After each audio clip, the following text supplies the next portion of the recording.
أعوذ بالله من الشيطان الرجيم. بسم الله الرحمن الرحيم. الحمد لله رب العالمين والصلاة والسلام على أشرف المرسلين محمد صلى الله عليه وعلى آله وصحبه وسلم تسليما كثيرا. بعد ولو مرتنا كتغاني ساي النبي مولكي سرم بولكونو كمن نكاچانا لا ngado mandin faali khadarani annabla Musa ko men tambitete ma ngado mandin faali woto nga faali no ngali lahidi non ko nin Allah taala yen so ko men ngani o men benna nin Allah taala ya ke o nyama nakaچانا la be kacala men kan wala mu Yusa woti ata annabla Musa la talibo la mu Israiliya wala mu e woluma wala sitaten bimmina do mandin folale mo men nakoto wala mu Yusa woti o Yusa bunnonu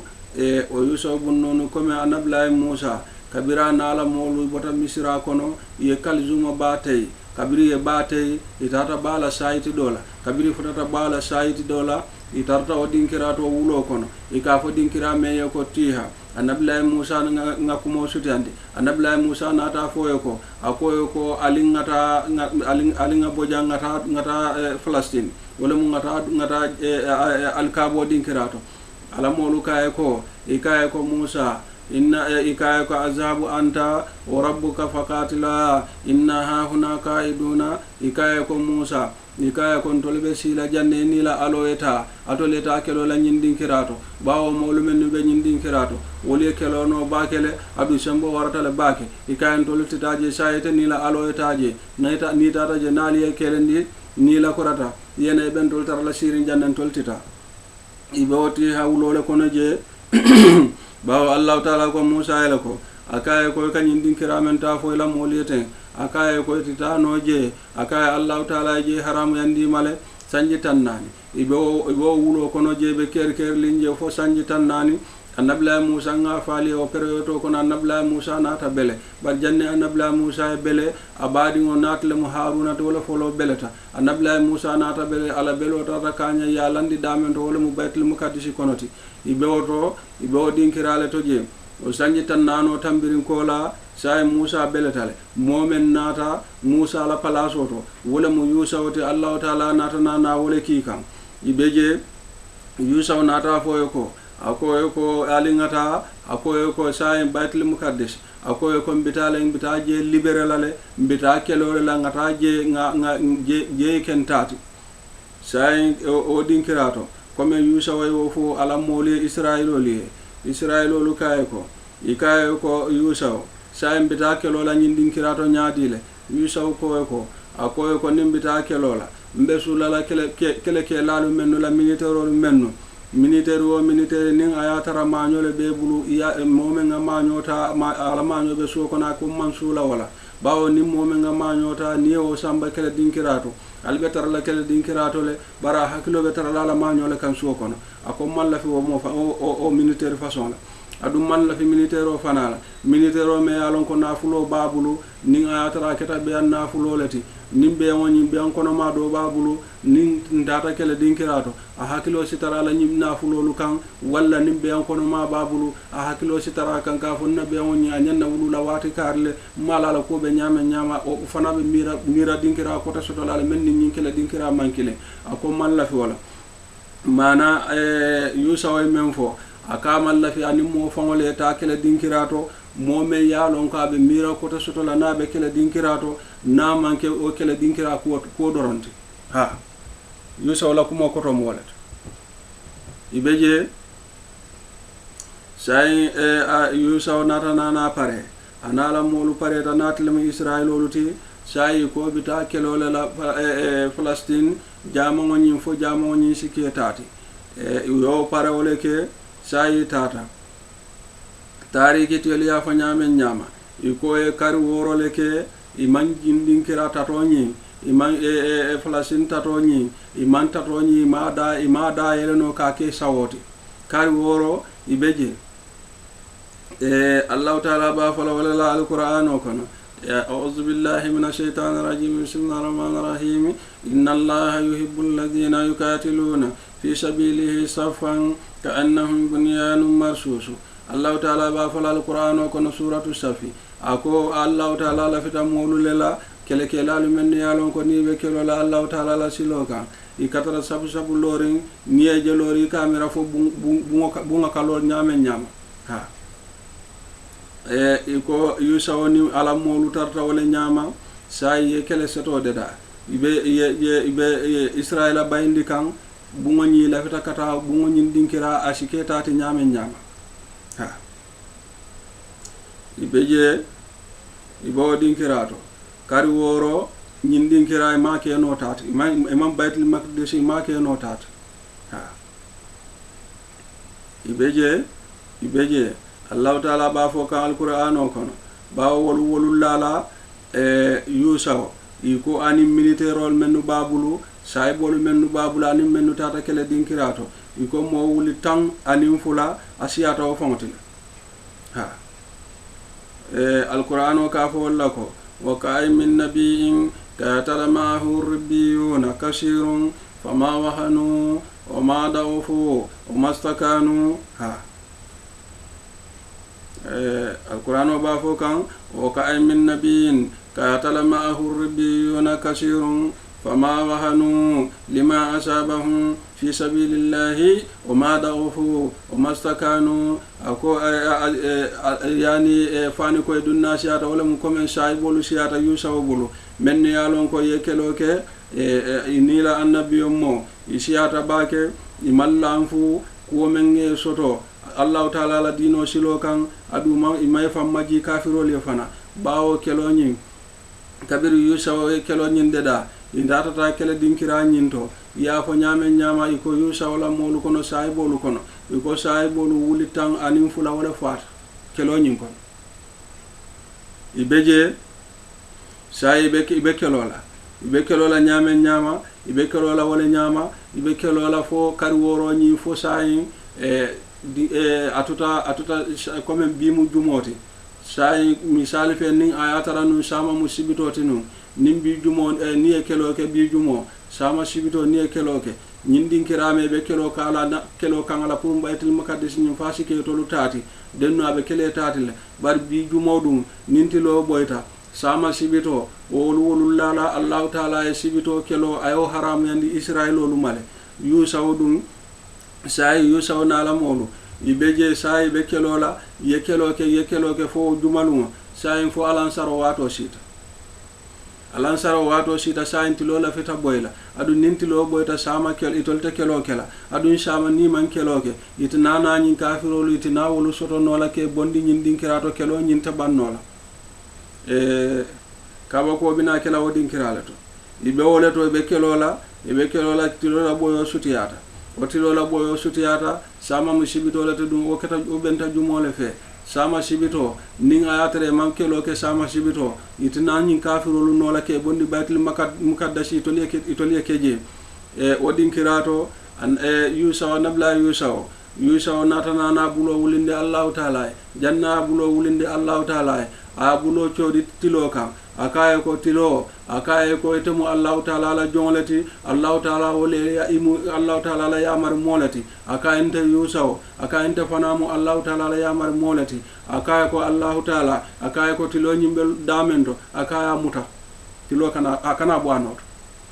annabiyo momen folo ke kabirin ala dunya da allah taala me ay tilo muta momeye wala mu yusawti ayamuta ya dalilo men kama wala mu nyinti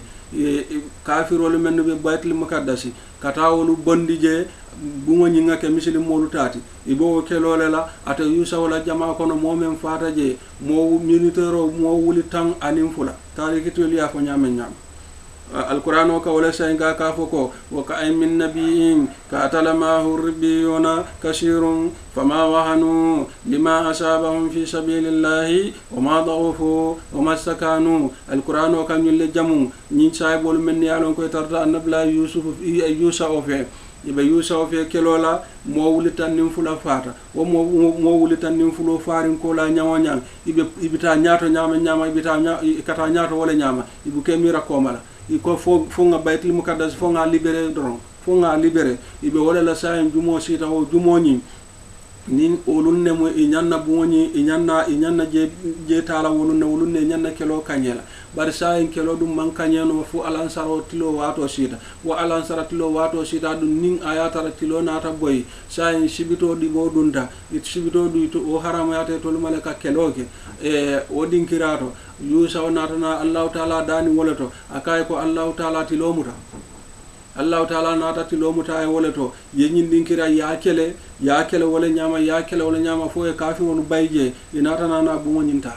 kabiri natanana buŋoñinta wayatare botanan ɗinkira men to wala mo tiha wuloti annabilahi musa ye to ɗinkira men to fo annabilahi musa beleta koye ko ngata ñindula kele fo ŋe bondi je ntole siddun je i kaye kon toltite nila aloɗoro yeta wo ɗinkira to allahu taala ka folela ka allahu taala ñin ɗinkira ɗum haramu yan ndimale sanji tannani o sanji tannano kola annabilahi musa ala belo kola momin nata kelo keñin baytul mukaddasi ka kafirolu bondi je misil israilol ye tara je wala mu yusa oti ɓaru yusa ni walla o keloñin ala sayibolu men no fata je woli tatale fo mo wuli tan anin fula ñin sayibe wuli tan nin fulola fa fana kola sayibolu men no ɓe je koteke tolu men no ɓe je wolu fana man ko ibuka koma juɓe bita ñato ñama bita wala ñama alquran o ka wolle jamu ako yani o ka ay min nabiin talamahu rubiyuna wa rubiyuna kasirun wa rubiyuna wolle mu sayibolu ti yusa wala sayibolu allahu taala wolle jamu ka ako sayibolu siyatale sayibolu men ni yalon ko yekelo kela annabi mo fe ye fa bari man lamfu adu me fammaji allahu taala la dino siloka ye fa yo mo wultani fulo fa nyawo nyarandi ibe nyorla nyama ba nyorla wala nyama fo allahu taala yusa natana allahu taala dani ako ala etilomuta allahu taala nata tilomuta kabira etilomuta yekelo ke allahu taala nata kelo diandila kafirolu allahu taala nata nana kafirolu anata ke sawoti misilmolu nata nana baytul mukaddasi soto kabire baytul mukaddasi soto wodin kirato yusa nata fo israilol ko akoye ko bawo allahu taala fele ay nemo men kenye ay kelo nyindi andinna misiro nyin fela ketan taleti akoye ko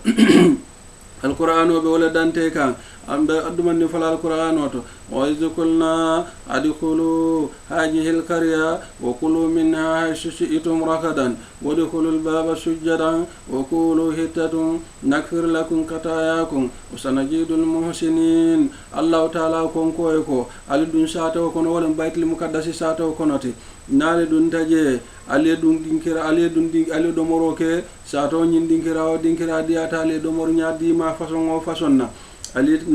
ali dum misiro nyin kono natlem baytul muqaddasiti naali dum da misiro kono ali sujudi allah taala naali sujudi allah sujudo to ali afa allah taala ko hittatun najunu bolu kafarinye israilolu fanal mo kanjara balleti yajele allahu taala ko allahu taala men ngakkelo diandila fo kelo diyate la ye kafirolu bayi ye kafirolu be fa sa en kafirolu funtita sayi tol dun da sata ko no tolle israila sata wota baytul muqaddas sata wota baytul muqaddas kete tati allahu taala ya maro men foye akoy ko nal dun da sata ko no sa en sata o nyali al sawo keje do moro façon diyata ale do moro keje ale dun nyi jama ko no nal dun ta jama ko no na ali sujudi allahu taala allah sujudu albe men fola allahu taala wala mu nyinte hittatu wa hittat nyin ko tole mu nyinta allahu taala na junubolu boy ndinye junubolu mennu benna allahu taala ko nali o fodoron akon si kafarali ali junubolu mennu ke adum nyimma ke lalun sin allah nyimma fana lafa allahu taala wala fo alquran o kon yusaw dum fananga itoli israilol ay amari nyinal comme yusaw israilol ya mari nyinna israilolu ibe kumo yele mandila bawo allahu taala ka wala fo alquran o kon ako fa baddala allazina zalamu qawlan ghayra allazi qila lahum israilolu inata nana kumo yele mandi yusaw kumo men foye ka foye ko naali sujudita ala fo allahu taala ya alla junubolu kafarali itulna ta o yele mandile bawo akoyele ko naali sujudita alla sujudo to alba falal hittatu ko tole mun nyinti ko allahu taala ngajunu bolu mennu ke ya kafarinye sai tolmina na annabla yusaw ibina wala hadani kan ani Allah taala kabiri sujudita ilaw sujudo dinkirato wole de ya foko hittatun imawo fo ko take wala munyinta Allah taala najunu bolu kafarinni itoluka fo la sujudo luto hintatun womu fenke solati fenke semesen dole beje itolewo hittatuni itolewo kumo wole fali yake hintatuti Allah taala ka fo lako fa badala allazina jalamu qawlan ghayra allazi qila lahum molu natanana molu men to nyero ke natanana kuma kam fali yu saway kumo men fo ya ko men fo la sujudo to tilman sonna o falaje Israel lol murtataten e kafiriyata sa en baytul muqaddas libererin kola kafirolu ye Allah taala e sembo dila e kafirolu fa o kafirolu farin kola natanana murti kotake ha sai beje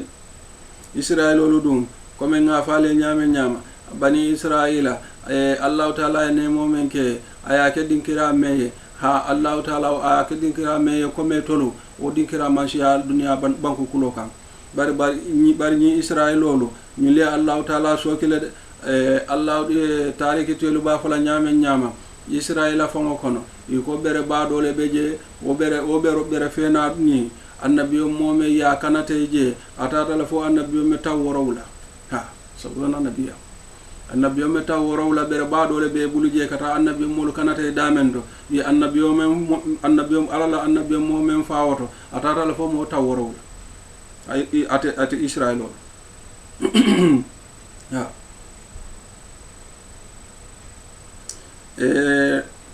Allah taala ba falay to Israelo ko bawo Allah taala men fo ala kilay natal mu yusawti wala fo toliye itul nata ko mo le fali Allah taala bo makan Israelo liye akoy ko afa kullama jaakum rasulu bima la tahwa anfusukum astakbartum wa fariqan kazzabtum wa fariqan taqtuluna jamabe jali o fa akoy ko Allah taala la kilalu munan fondun ni Allah taala la kilalu natali kan atol man la fi ko men ni o ya maro faliye alkali fa wara wuluma nim ko men maltul arranger men maltul febo albukason wala alkali fa wara annabi mol fa lu jama babe jali fa jama babe je ali wulu faniandi ha ibe woleto sai be woleto ibo ali halole nyama ibo wole ali halo nyama Allah taala nata nana bukutan nasara womo Allah taala la kafiri mansa kafiri ba dolete manso me ya lonko Allah taala fana ay marali bale diala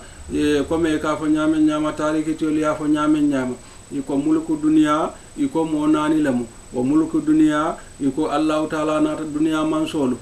mome ya lonka dunya mara kabirin dunya kun fa kun ani dunya fe mo feren dimba kono mome ngaw mara Allah taala o palaso di mome na dunya kono o mo monani leti iko mo nano muslime fula kafiri fula o kafiri fulo kono bugita nasara mo kafiro kilinneti ha bawo muslime fulo men fota wala annabla Sulaiman ti mulku dunya lamu o kad malaka dunya wa ma fiha annabla Sulaiman e dunya marale fe mo fere ndimbe dunya kono ana be mumewo ani Zulkarnaini wala mo fulo le muslimoti nyim bugita nasara fana kafir fulo men fota o kafir fulata fana mu kilinneti wala nata nana du Israila kono bawo Allah taala la kila natlamu yusawti yo sokile sai yusaw borin ko laje Allah taala nata nana nyin kafir manso anata wala dundi kan wonata nana salati ma Israila kono je itole Israila kono je wala nata nana e kelendi mendiata ya ay wala keje o bugita nasara wolu lala Israila kono je keso dole be bulu wali siba dole be bulu natle mu kunewoti o kunewoni wala mula sekere kunewoti ila annabiyo mulla joram katara wala to annabla Musa la kaba ku doko o wali sole kono Haruna fanala keleke joram be wala kono ani Haruna dun kewlu be ko mal Qur'ano ya dante nyama dinkira kotato o keso ni iko bugita nasara na bawo Israel ko kantala ko men niyo ilaw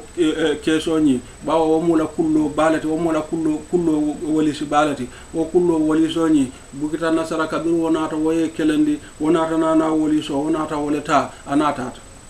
ha ibo ali halole to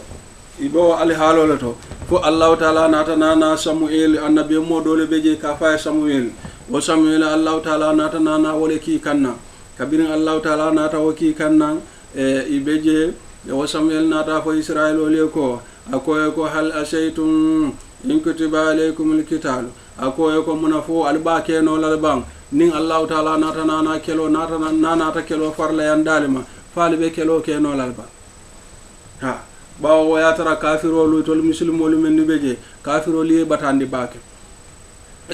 ibe Samuel ba jabi kan ikaye ko malana Allah nukatila fi sabilillahi wa qad ukhrijna min diyarina wa abnaina falamma kutiba alayhim alqatlu tawallaw illa qalila ikaye ko Samuel natlema annabi mota Allah taala annabi mo dole moti iko iba jabi kan ikaye ko nin Allah taala kelo farla nin tolma munantin nante kelo kala Allah taala la dino silo kan bawo kafirol fele yen fundindim fangolu fasulu kono nabungolu kono anin dingolu ha battu momen na Allah taala nata nana kelo farla andima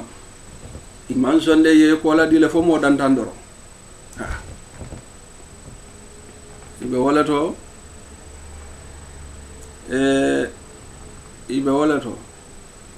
say Samuel ko mol men sonda Samuel makafo ko be kelo kela Samuel nata fo ko say inna allaha kad basa alaykum taluta malkan akoye ko sayin talutu akoye ko lebe kala alla kele mansoti talutu lebe kala alla kele mansoti nal bita kele dinkirata lebe kala kele jawaroti ha eti itoli Israel dum kanja dum Allah taala ye dawo kammale annabi mo soso Allah taala ye dawo fana kammale ikaye ko iba fola Samuel ko ikaye ko talutu be keno la mansoti misra kon Israel kono janyaadile talutu na fulu tabulu talutu mambo family beta bala talutu mambo mansa family bala ndol molu be jang men yalon ko mansa bu molleti molu be jan nafulu tiyelle molti molu be jam baraka mollemu je ol manke mansati taluta ke ndol la mansati jang ikaye ko wote keno ikafaye ko anna yakunu lahu almulku alayna wa nahnu ahkum bil mulki ikafaye ko nyimbe kala mansati ndol kono janyaadile adum tolle nyanna kala mansati bawo ko tola mu nyindin tol munafulu tiyelleti adum tol kono jam fana molbe jam men yalon ko mu mansa bu molleti mansa family le molti wol manke mansati fo taluta me yalon ko fentabulu barundun talutu fana Allah taala ay sembo diala a jam fata santo ay sembo diala fana wodinkirato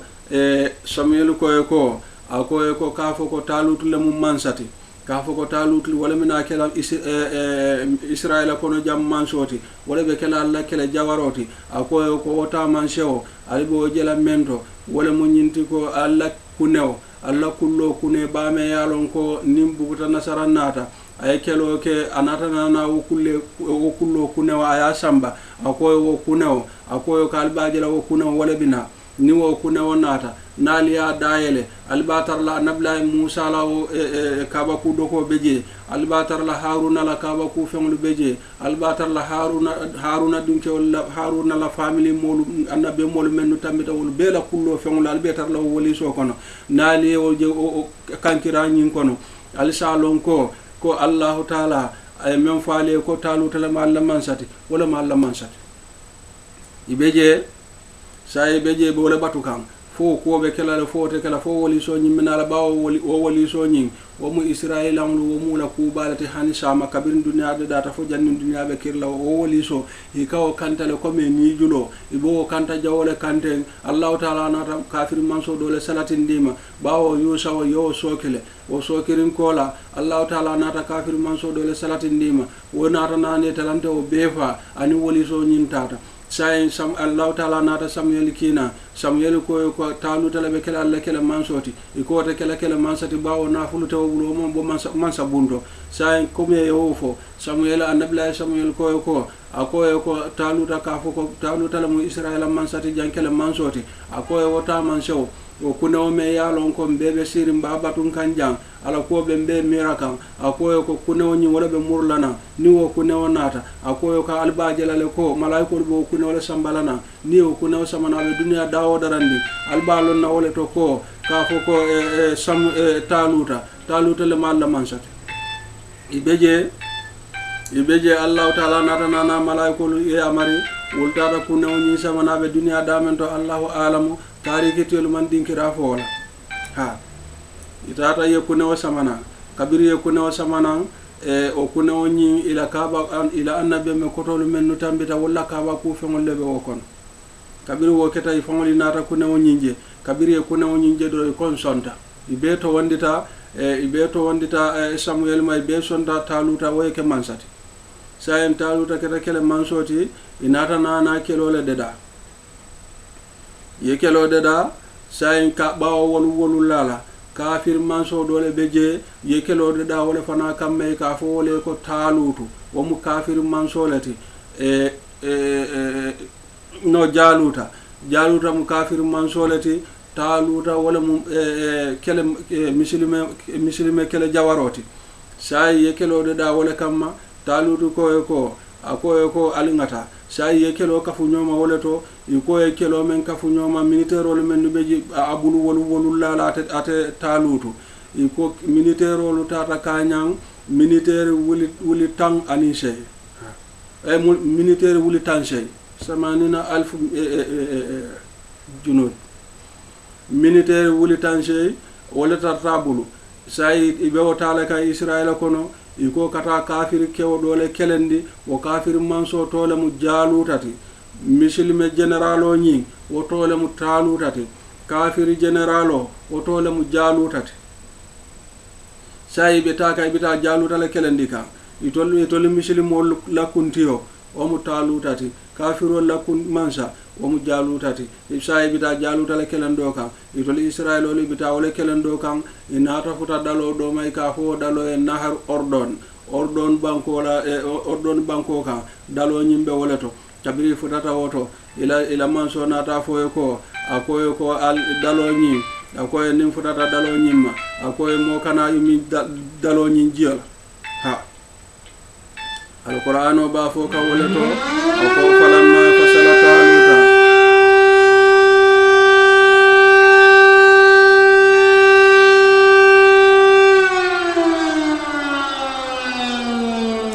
alqur'ano ba dante kan ko falamma fasala taluta qala inna allaha mubtaliikum binaharin faman shariba minhu walaysa minni illa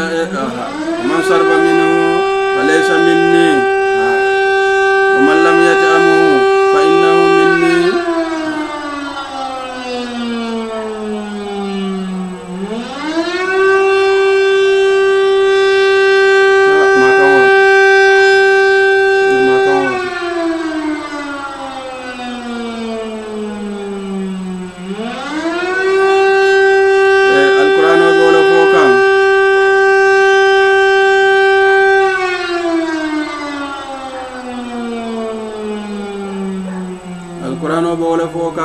ako kabirin taluta kabira futata dalo nyimma ako ala moli ko ako dalo nyimmo kana dalo nyimmin ako ni moome dalo moome min jiala ako yo mantar na jama kono foni ni ako ni moome mamin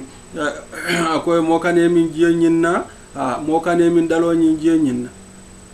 ako ko ni moome dalo nyin jiya min o tatar lan na jama kono ni moome man dalo nyin jiya min ako wolle betar lan na jama kono foni ayatara momen ngaji e daloni foni men ngaji ta kilinke yake da kono fona danta wala ha say ate taluta la jama molu militaire molu kabiri futata naharul ordon kabiri futata dalo nyimma itoli bele min dalo nyinjela fo modanta ha alqur'ano ka wala fo fasaribu minhu illa qalilan minhu ha ibele min dalo nyinjela fo modanta o modanta say kabiri futata kabiri tambita dalo nyinna alqur'ano ba dante kam bawo yemin dalo nyinna la fa banda adu la kele jawaro ko ele ko tal natlem talutati akoy alkane min dalo nyinna munatina akoy alkane min ala ate taluta le wolo bawo niye min dalo nyinna dalo nyin jeni abina jota yala bulale kono walantina akoy alkane min ala Allah ta'ala ko alqur'ano kono falamma jawajahu huwa wallazina amanu ma'ahu qalu la taqata lana al-yawma bijaluta wa junudihi sayin kabiret ye dalo nyinte to men niye min jenina iko ikafa ko bi ikaye kon tol kafir nyin kafirol tol te no lat bi ha barundo wo jama kono je molu men ni alon ko Allah ta'ala limani adundi molu men sondo mo kono wolu be mun jaabi kan ko kam min fi atin kalila kalabat fi atan kasira bi iznillah ha iko jama ndiwo do be je aka jama nole jama me Allah ta'ala la dunyo sabu kamala ha mo dantan dol be je isi jama isi ka fono ikaw ka fono men kam o mo Allah ta'ala la dunyo lati wala na mo wala natana na wala fo o jama kono je wolu lala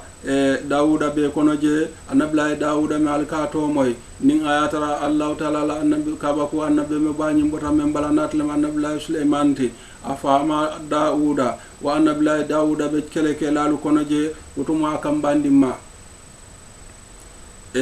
sai futata kafir mansoni futata manatle mu jalututi sai ye komba futata komba dinkirala adu nyimula la doleti ni mina kombake la janni e kombake mole kabula luwo kono folo ni obulata luwo kono wala sapu kumolu fa ala sapu kumolu fa na ala sapu kumolu fa na ala kurata aya ala fango tutu bankoto aya fo ko nimme hañita woynante la fango nyimma janni o mari e keloke ha kabiri futata komba dinkirato ate jaluta natale mo kafir man saba fangoti ate fangole folo bulata luwo kono kabira bulata luwo kono ala sapu kumolu fo ako nimme ke mem kewoti nim momel late fanna ako yena jang yena nanyu fango yena ma ntenu mari sikeloke nga mari fa sanshay kabirata ala o sapu kumolu fa ta jaluta ke fatimba ke mem a warata jamfata a sembo warata ada fatiyata fana a hani nyamandiya kabira yo ke misilmol la jama kono moman soto momen be wulila kata jaluta kata noma ka hanyanya ka kelendi wodin kirato i kono wolu lala annabla Dawuda manke annabi moti folo aw kambandi male be militerol kono je taluta la militerol kono je ata annabla Dawuda ako atele be funtila nyinche okam apareta funtita kafir manso nyin kam kabira funtita kam kafir manso nyin ko hani ako fomo ko tete jama kono momen sina ako nyi muddindi walati nyi dindi wa o boje ani alafita menna ke kanawul men yalan ko sembo warata alafita ni wolle keloke ha kabira o fo Dawuda insisite ako fo atele na keloke doron anabla Dawuda sondo mo kono limane abe farinje teppu abe dindi yari nyawo nyarandi nyama bol wonum dun limane abe mba sondo mo kono wo jama kono je atemo sondo mo kono mengate shi ha amanke annabe moti folo wala mandin kol ka fo la ko iko danin ku mo la ka wuli ha sai da anabla Dawuda funti ta nyim man sakew kamma kabira funti ta kamma luwo kono ayala fango sika ala ko tere sika ye fangolu taki nyola iba taki la nyola damendo Allah taala dun nata be momen fe wala ka kanye Allah taala dun be Dawuda le fe Dawuda nata la fango wulini damendo nyin kafir ke wa nata akosi damendo afat kafir manso nyim fata kafir manso nyim farin kola inata nana nyin kafir dolu inate ibe fa waleto kabiri ye fa sai futata Israila kono kabiri futata Israila kono annabla Dawuda la darajo datita dinkira mento wala mo nyin kele dinkirati ikatale kele jawro nyin fa sai molu be nata nana annabla Dawuda kanu alqur'ano ka foleto ko katala Dawuda jaluta wa atahu Allahul mulka wal hukma wa allamahu mimma yasha ko ata Dawuda atala nata na jaluta fa kabira jaluta fa Allah taala nata na masala diala Israila kono ay kiti ay hukuma fana diala anata na londi fana londo me alon ka lafta ka diala anata odi Dawuda la waltu ibe israila kono je annabila dawuda la darajo wulita moolu be natanana annabila dawuda kanu mo be kirita annabila dawuda kan ya kototandi wole ñama allahu taala nata annabila dawuda ke mansati israila kono abeje wole ñama abeje faketa mansati bi kacañi mina danna janne nin allahu taala yen sonna kaca kote wo annabila dawuda ala baluwo keta ñaadile israila kono annabila dawuda a baluta ñaadile annabilahi dawuda allahu taala muna sor ñakala annabilahi dawuda a fana sonta allahu taala ma ñaadile nga ɗomandi umen lo woto naka canala nin allahu taala en makoy sina ɗomandin faale woto ɓiyitañi sowolo jang alaman sola kayrola duniya ani alkiyama alaman sola manta ɓeŋola aljana alama allahu taala wodinna jahannama alaman ki salama allahumma salli ala sayyidina muhammad wa ala alihi wa sahbihi wa sallam tasliman kasira